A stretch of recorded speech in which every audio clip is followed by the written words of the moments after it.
This is Audra from Treasure Valley Gardener. I'm starting an all-new series all about container gardening.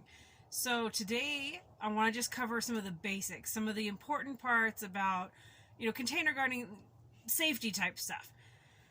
So I did some filming outside, and the reason I did the filming outside to start while I was filling my containers is because when you're dealing with soil, whether it's bagged from the store or your own soil, there's always a chance that in that soil, because it should be alive, even the stuff at the store, even though it's been sterilized, it's got stuff in it that's going to be growing.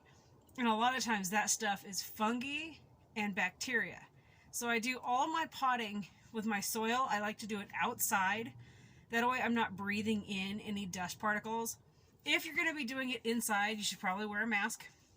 A reason being is in the soil or in your fertilized stuff, in all of that chance of fungi or the bacteria is pretty strong. And particularly in recent years in the news, there's been issues with gardeners being affected by Legionnaire's disease. It affects the lungs and it ends up being like a pneumonia.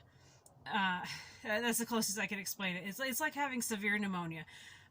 Some people have actually died from this. So that is why I do all of my prepping outside. Even on a windy day like today, I did it all outside. That way it's not here in the greenhouse or in my house. It's in the air where I'm going to be breathing it.